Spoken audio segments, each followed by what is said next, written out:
So in previous session, we have seen on the underlying result of the interest rates.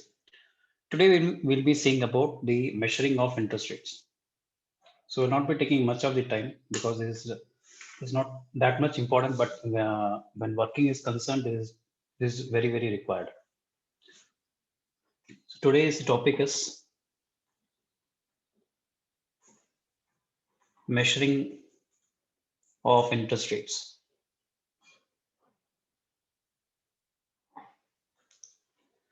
So when it comes to the measuring of interest rates, there are two things that you have to know. One thing is your compounding of frequency.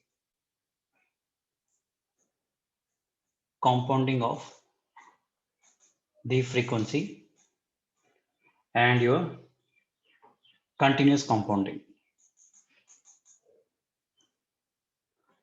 Continuous compounding. So in earlier chapters or earlier subjects in the financial management, we have seen the compounding of frequency with the help of time value of money. So we know that if 1 rupee is put, if there is a 1% of interest rate, so what will be after 1 year? So how much it will be growing? So that we have seen. So simple thing is that what will be the 1 year deposits? Okay, suppose there is a 10% per annum is the interest rate, right? Suppose you put $100, so this will grow at what amount? So this we have already seen that $100 into 1.1, it will grow around 110. This is a typical definition that we have seen in the time value of money earlier.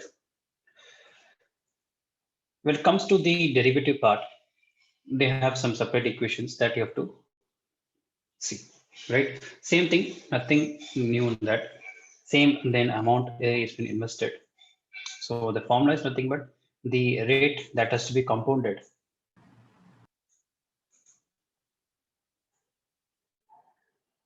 Rate that has to be compounded is nothing but a into 1 plus r whole power n. This is nothing but your PV equal to 1 plus r. Same thing that we have seen about the present value of money. So here the a is nothing but the amount invested. Amount invested, and r is nothing but your interest rate, and n is nothing but the number of years.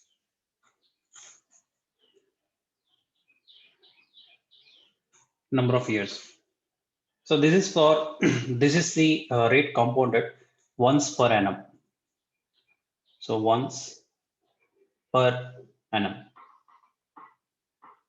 Suppose it is m times per annum. M times per annum. The same equation will become nothing but a into 1 plus r divided by m into m into n. Right? So this is nothing but the rate is compounded m times per annum.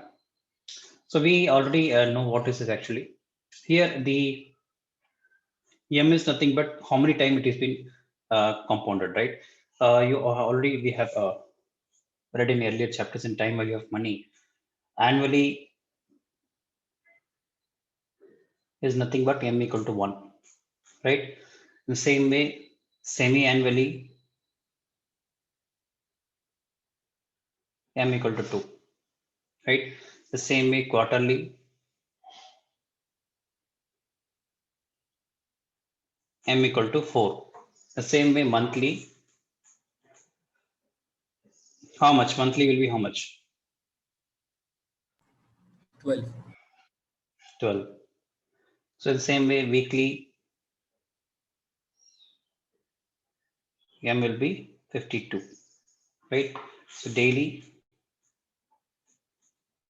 m will be 365, right? So this is the typical thing that we have already seen in time value of money. Same thing is repeated with with separate equations, so that you have to remember, right? So the rate compounded as per the interest rates that you have to calculate is nothing but this formula that you have to apply. It is for once per annum and m times per annum that you have to No. So next comes your continuous compounding. So this is very, very important when we have to calculate the basis risk when hedging the futures and forwards. So at that time, this equation will be required. So next thing is that I'm going to see about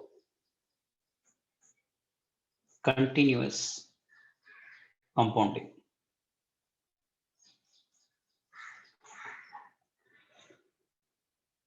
See, continuous compounding is nothing but the limit that we are giving limit which been given to the compounding frequency. The frequency that we are compounding, it is limited, right? It is limited in nature. Or I can say the discrete pattern, right? So this is your discrete pattern. So this is a discrete pattern for your frequency, right? Compounding frequency is like a discrete pattern. Discrete pattern. So when it comes to the continuous compounding, it will be continuous in nature, right? The clockwise movement will be continuous. So it is nothing but continuous flow. So why we have to calculate continuous compounding is that whatever the historical stock prices that we have to analyze, it is entirely continuous in nature, right? See the data that the returns that we have to put into the distribution part. So when we put the past years return distribution, return distribution, distribution. Okay, the past year return distribution will have the uh, normal distribution. Okay, that has to show the normal distribution. Okay, this will be a normal bull curve, right? So whatever the returns you suppose say any stock, right? If you take SPI stock, okay, you put prices from this can be done for your project also, right? So from say from 2001 to 2019, you are taking the past year historical prices of your SBA return. So normally what you will be calculating, you'll be calculating the log normal return. So log normal return is nothing but suppose this is your S1, S2, S3. So log normal return is nothing but previous year's prices, ending prices divided by beginning year prices minus 1. So this will be a log normal return, right? So this will give you the return of the previous year, previous day price and today's price. So this is running continuous running prices, daily running prices, right? It's not monthly prices. The daily running prices in the period of year from 2001. If I'm taking 2001, the date from could be from January to December. The same way, every year you have to take, right? 2002, 2003. So it comes up, right? Comes up to 2009. So I want to analyze how the past year returns have been distributed. Okay, how it has been returns has been distributed. Whether it is better to go for the particular stock to invest. How the past year's returns are there. Whether there any risk. So risk has to be calculated as per the risk, the returns that we generate. So if we do that, we will be getting some returns like 0.012 or 0.1234 or minus 0.175 or minus 0.0765. I will work out in Excel and show you when I will be dealing in option trading strategies, right? So when I'll be teaching the concept of option trading strategies, so I'll be working in Excel and explaining you that, because that one then only you will know what is happening, right? So the same way we have to apply the normal returns. So these are the returns which is generated on daily prices. So this will be plotted in the normal distribution graph, because these are continuous distributions. That then only we are applying this one continuous compounding. Okay, so the distributions could be some anywhere else, right? It could be here. So this will be your mu, nothing but your mean, and this will be your standard deviation, and this is negative standard deviation. So the plotting of the returns into this may plot somewhere else. Okay, maybe it could be the normal distribution, or it could be the curve could be like a flattened curve, or the curve could be skewed, or I can say the curve could be suppose the returns are not good.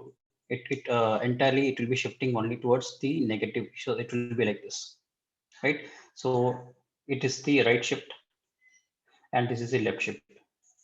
So depending upon the returns that you plot, so normally in Excel also I can show you, but it will take time. But today's topic is to complete the concept on continuous compounding. I'm telling you what is the purpose of we are doing this continuous compounding, right?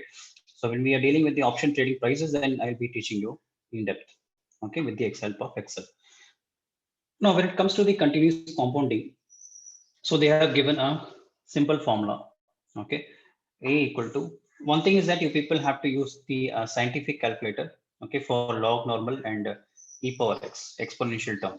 So even though they will be, you have to remember that, you have to remember and use your scientific calculator if required. So it is nothing but A E R power n, okay. So A E R power n. So A is nothing but the amount invested, right? And the R, you know that R is nothing but the interest rate, or I can say the growth rate, and N is nothing but the number of years. So e power x is nothing but the exponential function. So this is your exponential function. Because we are continuous, because it is continuous in nature, so we are using the exponential function. So we are not, the prices are not discretely running. The returns are generated continuously. So it is exponential function. So we know the approximate of E is nothing but 2.71828, right? Because everyone knows that, right? So now here you have to just remember, I'll not be getting into more deriving the equations and all, you just remember the crux. So when we have to do the compounding, ensure that you multiply the particular value into e power Rn. Okay, when we have to do a discounting, ensure that you multiply this with the help of e power minus Rn. That you remember. Okay, so they have given the symbol, separate symbol RC. Okay, RC is nothing but rate of interest with continuous compounding. Rate of interest with continuous compounding. Continuous compounding. So in the same way, the RM is nothing but compounding m times per annum. Compounding m times per annum. Right. So I'll not be deriving the equations over here. We can substitute this one into this equations and we can derive the continuous compounding. But we are not into PG courses or research courses where I can derive you. That is not required for you. You have to just remember the equation, that is more than enough. So to determine the rate of interest with the continuous compounding, so the formula will be RC equal to M into ln into 1 plus Rm divided by M. Okay, so to find the continuous compounding rate of interest, so you have to find the rate of interest of a continuous compounding, right? So to find the rate of interest of continuous compounding, RC equal to M into ln into 1 plus R M divided by M, right? The same way to determine the compounding frequency, the compounding M times per annum. So it is nothing but Rm equal to M into e power RC divided by M minus 1. Okay, so use a scientific calculator. You can use the online scientific calculator also. You can derive the value.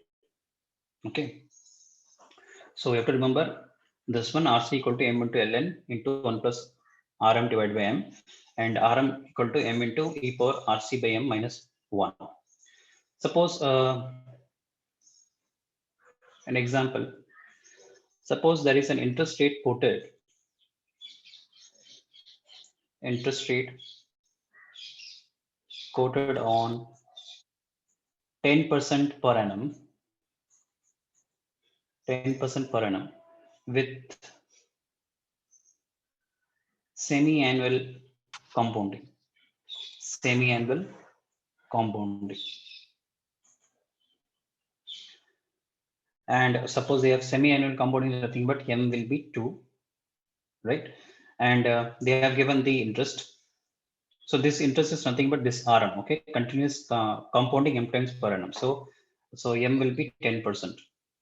So your RM will be 10%, or this can be put as 0.1 also. So we have to find the equivalent rate. So this is your, this is not your continuous rate. We are asking to calculate the continuous rate. So continuous compounding. So what will be the continuous compounding rate for this one? So what is the equivalent rate for this one? So the equivalent rate will be nothing but you have to apply the formula of this one, continuous compounding rate, that you have to do. So we have RC. Okay, so this is nothing but rate of interest of a continuous compounding equal to M into ln into 1 plus Rm divided by M. Okay, now you have to just substitute this. M is nothing but the semi-annual compounding, that is 2 times. So ln into 1 plus Rm is nothing but the 10%, right? So 10 divided by 2, or you can put 0.1 divided by 2 also. So we'll be getting 2 into log 1.05. When you put it in scientific calculator, you will get a value 2 into 0.048790, right? So you'll be getting the continuous interest rate is nothing but 0.09750, right? So this is a simple thing that you have to calculate from the discrete rate to the continuous rate. So this will be equivalent to nothing but will be written as 9.758 percentage per annum. So this will be your continuous compounding rate. So this will be your continuous compounding rate that we have derived, right? So this is a simple thing that you have to do that. Okay, so this is more helpful when we are dealing with the hedging of the futures and forwards. So these examples ensure that you remember these examples also. In the same way, suppose we have to derive the from the continuous compounding to the normal frequency. Suppose take the one more example. Suppose there is a lender which quotes interest rates loans. Say has 8% per annum, 8% per annum with continuous compounding. With continuous compounding, okay, and interest is actually paid. Interest actually paid quarterly. So interest is actually paid quarterly. So M will be 4, okay, and the RC they have given is nothing but, so we have to derive the continuous compounding. So they have given the continuous compounding rate is nothing but 8%. From this we have to determine the RM. Okay, this is nothing but continuous compounding M times per annum. So per annum you have to derive, right? So this thing you have to derive. So rate compounded, which is limited, that we have to derive from the continuous compounding. So in this we have the one more formula that we have to apply it. It's nothing but this formula will be doing this. Rm equal to M into e power RC by M minus 1. So here RC is nothing but you can put it as 8% or 0.08. Okay, so Rm equal to M into e power RC by M minus 1. Okay, so Rm equal to 4 into e power 0.08. So M is 4 minus 1. So this will be is nothing but 4 into e power 0.02 minus 1. So you can have the exponential function in your scientific calculator if you have, or you can go to the online calculator and you can see that. Okay, so it is nothing but you will get 4 into 0.020201. So it is nothing but 0.0808, right? So it is nothing but 8.08%. See, now you see the difference between the interest rate, how it is different. See, this is the normal interest rate, which is discrete.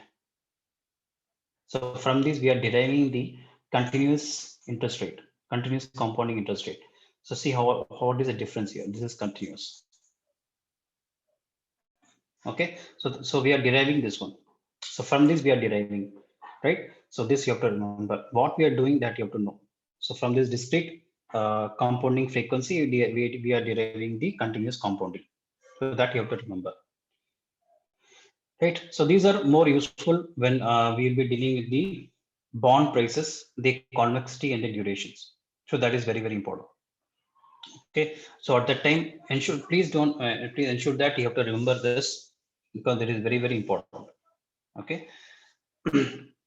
I thought the next thing is, one more thing is this, you can see for zero rate. Okay. One more topic is, so I'm not getting into the topic. So tomorrow we'll be seeing the topic. So one more thing is that we'll be seeing about the bond pricing. Okay. So when we go to the bond pricing. Okay. So normally the bond price, what is the relationship between the interest rate? So bond price versus interest rate.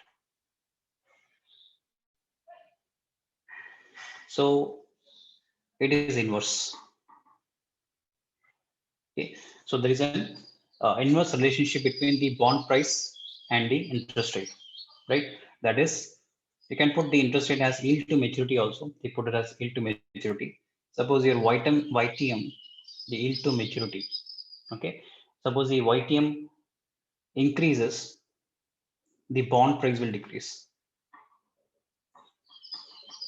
The same way, the YTM decreases, the bond price has to be increased. Okay, so the relationship between the bond price and YTM is convex. Okay, so convex in the sense, you people have seen the efficient frontier diagram, right? You have read in your investment management. I don't know how many people know what is the efficient frontier and how the coefficient portfolios can be dragged out of it. So this is the, so there will be the diagram over here. So people have to recall this. I don't know whether you people know it or not. So this will be your standard deviation, and this will be your the portfolio return. I put it as RP, portfolio return, and this is your standard deviation of the portfolio. So normally you have most of the curve, right? So here you can, this is your risk part and this is your return part, right? So suppose we have 3%, 10%, 15%, then you have the risk here over here, 4%. So people have to recall this and all. Okay, it's not like that you have to put those topics in limbo, because everything is linked. When you are not grasping the previous concepts and all, it is really difficult to study further.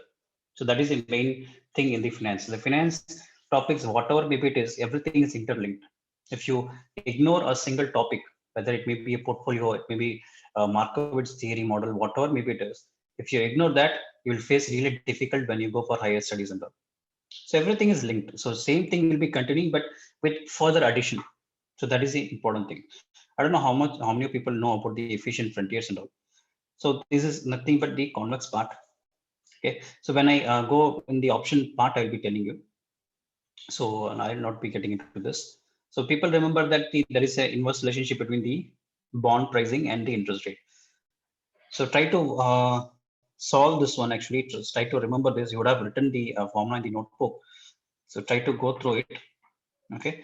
So I'll not be taking much time. So with that, I'll be ending this, because further it is a little bit complicated. Okay. So we'll start it a little bit fresh by upcoming lectures, right? So today we have seen about the measuring of interest rates. So we have the compounding of frequency, Okay, continuous compounding, and so rate compounded is limited. We know that because uh, it is not continuous, mostly discrete in nature. Normally, in real time, we have to do the continuous compounding because whatever the returns that we take from the stock prices, that is continuous in nature. So that has to be distributed in the normal distribution platform. So these are normally required for your project work also, because we have to do some analysis on the normal distribution part, and we have to drag out these samples, the performance of the sample from the particular populations. This has to be known to you. Please don't ignore this, because this has to be written in your examinations also. So this is very, very important, because this will be, please don't ignore this one. Don't think that I will be ignoring. If you're going to ignore this, then whatever I teach from interest rate swaps, well, swaps, it is very important. Swaps, interest rate options, and you have currency options, currency futures, currency forwards has to be taught, right? So currency forwards have taught you forward rates to be determined.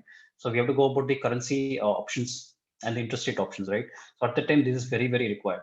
It's very, very, very, very required, right? So don't ignore this.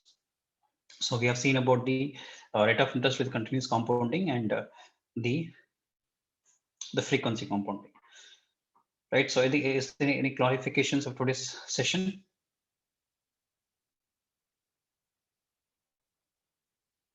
No, sir.